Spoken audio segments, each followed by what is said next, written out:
Your church is full of great stories, and stories are incredible to build our culture in alignment with the vision of what God has given to our church. So we have to get really good at telling stories of life change that are in our church.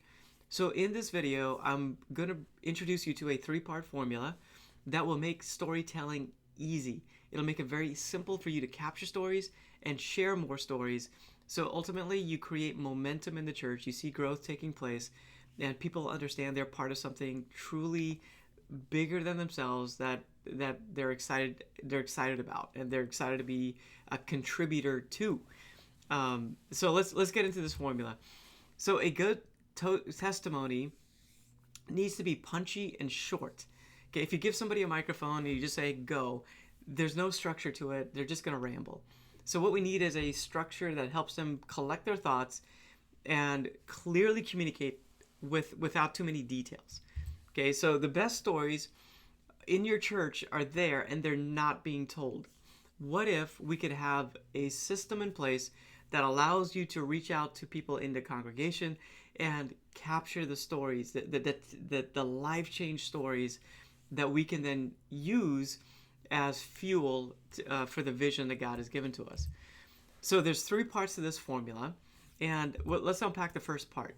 Okay, there's a before Jesus moment, and then the second part is the Jesus moment, and then the third part is going to be your after Jesus moment. Okay, so that's it. It's really simple. Describe what life was like before Jesus, how you met Jesus, and now how's life different after you've met Jesus. Okay, so the first part is the before Jesus part. This is the problem or the struggle. We want them to describe it. We want them to put feelings to the description. So people connect with feelings. They don't necessarily have the same details as somebody else's story, but they can understand like how that person felt in the moment because they have felt that way in their own life in some way. So we want to unpack this before Jesus moment. Now we have a guide we're going to give you to help you do this really well. But it goes something like this. My name is blank, right? Before I met Jesus, I was blank. Okay, so hopefully that makes sense. So you're going to have the person kind of read this off. They're going to tell their before Jesus moment. So we want them to choose feelings. So they could say, before Jesus, I was mean, right? Or manipulative, or bitter, controlling, jealous. There's a bunch of words that we can give to the person to help them describe these moments so that they don't have to like come up with the idea.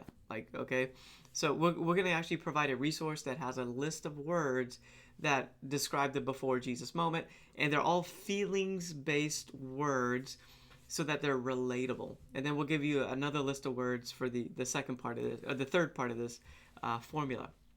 So you might say again, my name is Michael, before Jesus I was bitter. Okay, so you're just going to have them choose that word, and again, people understand and can relate to that. Then we want to describe the Jesus moment. This is part 2. So how did you meet Jesus? Okay, so here's some questions I kind of prompt. How did Jesus get your attention? How did Jesus capture your heart? What did surrender look like for you? And how did you make Jesus your Lord? Okay, so these are just prompts to kind of help them get the story right. Okay, so I don't recommend you answer all these because that'd be a really long story, but one of these might stand out. Like, how did Jesus capture your heart? And they might go into that description and tell about their Jesus moment. Okay, then part 3 is your now how is life different? It's after Jesus. So then it's another list of words. So we're making this really simple. So now that you know Jesus, you might have words that are different. So you might say alive. I'm alive now. I'm submitted. I'm trusting. I'm bold. Right. So those are the types of words that people can relate to, and we want to make sure that it's a really punchy story. So here's the thing: we want to be able to tell the story in under 60 seconds. We could tell a longer story if you have the bandwidth to do that. But if you're going to tell it in under 60 seconds, then it's probably just like the one word. Like you pick one word. But if you do have a longer story that you can tell, you can have somebody pick like 3 words and go after telling a longer story. Um, so we want to turn it into an actual usable format. And in order to do that, we have to create headlines out of the story. This is where somebody on your team, your staff, the church staff, can help shape that story into headlines.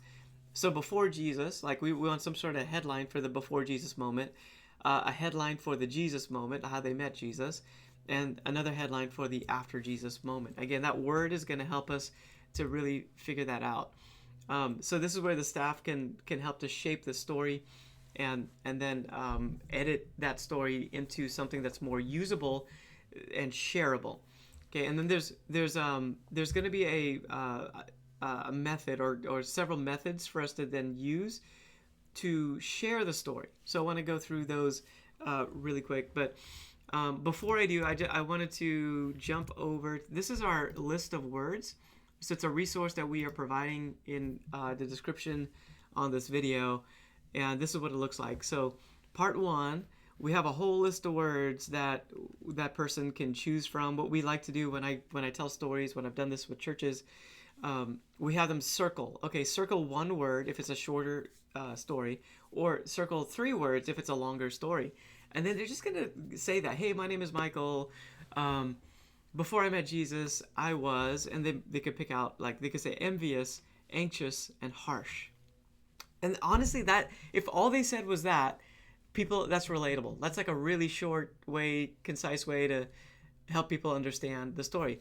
And then you say, I met Jesus at church one time singing a song, and it just changed my perspective, and I asked Jesus to be my savior. So that would be like the Jesus moment. And then on the flip side of that, you might find the words, and again, we'll give you another list of words that are positive words. You might, instead of envious, you might say, now I'm generous. And instead of anxious, now I am confident. And then instead of harsh, now I am gentle. So you might go from envious, anxious, and harsh to I met Jesus. Now I am generous. I am, I forgot what I said. So instead of anxious, I am confident. And instead of harsh, I am gentle. Okay, so that's a very simple, like, I mean, that's probably 20 seconds there if you just kind of said those things. But of course, you can kind of see how you can play that out a little bit to say, they can add a little bit more details to envious to kind of describe what that looks like. Okay, so hopefully that's helpful for you to see the list of words. They're just going to pick 3. And again, we literally print the sheet off. We have them circle the words. Typically, a 1 to 2 minute testimony is going to require like maybe 3 words where they can kind of talk about each of the 3 things. And then on the flip side, on the back side of this, you're just going to have 3 words that you circle now that are life transformation type words. Okay, so there's 4 ways to share the story. The first one is long form video. This is pretty cool if you can do it. So this might be a 5 to 10 minute video. 10 minutes is pretty long, but probably like a 5-minute video that has B-roll and it has a person talking into the camera. We've seen this done in I'd say 3 to 8 minutes is probably a good length for like with the B-roll and where you're following somebody's journey. This is really cool. It's very emotional. Like you'll see people smiling or tears, in the audience. Because this is very powerful, but it's a very big production. It takes a lot of time to put this together, to shoot the story on like a location and then put together that edit. The second thing is just giving somebody the microphone. But here's what we don't want people to just go. We want them to have a prepared statement, like something in advance that we've helped them, the staff, your church staff has helped them put together, and then they read it. Now, the powerful part about this is that they have a microphone, they're reading their story, and there's going to be some emotions that come out as they're reading their own story, and that's awesome because it's authentic, it's genuine, and people are going to relate to what they're saying. But again, the key is that you don't want them to ramble. You want to help them put together that story ahead of time, and they read through it on the microphone. It's their voice. It's them standing in front of the audience. It's very, very powerful. That's probably, the video's like super powerful. Right below that would be like the live, on stage, microphone. I say on stage, but it could be like in front of the room, whatever that looks like for you. Okay, method 3 would be that somebody on your team is sharing the story, and they could do it during announcements. You could share a story in a team meeting to kind of encourage people that they're part of something greater. You could do it from the stage as part of a sermon illustration, or to show giving impact, as people are getting ready to give. So the staff would go through, get the story, capture the story, maybe even memorize it if you have a little bit more time to do that, and then retell that story in different ways. And then the fourth method is to write the story and share it in things like a newsletter that might go out. You might write a paragraph with just a punchy story that's part of your newsletter. You could post it on social media, again, really punchy. If you do that, we recommend take a picture of the person that the story is all about, and then put that with the written article, and that makes it just way more authentic and real. If you see the picture and then you see the story that read the story that goes with it. Of course, you want to get the permission of the person to share this. And then if they don't give permission, you can always share it without any words, without any names. But be more kind of error on the side of being cautious. You just don't want somebody's details to be out there that they don't want to be out there. But at the very least, it encourages you as a minister. If that's all it is, then that's fine. But make sure you ask and see if you can share that in as many places as possible. So remember, feelings are what important. People remember feelings. They don't have the same details in their life, but they will have the feelings. They can relate to the feelings. So focus on that. That's what the list of words does. It helps you to focus more on how the person felt in the moment when they tell their story, so that it's broadly appealing. So what kind of stories are in your congregation right now? I'm sure there's some incredible stories that could really help people in your church. Like if somebody tells their story, somebody else will be encouraged by that story. And we just want to be a church that is very good at capturing stories and sharing stories as much as we can. So again, we have a PDF. It's in the description. It's going to give you the formula, this 3-part formula. It's going to give you that list of words. This is a game changer if you are wanting to tell stories. Having that list and helping people go through that is just going to help you to do this on a higher level.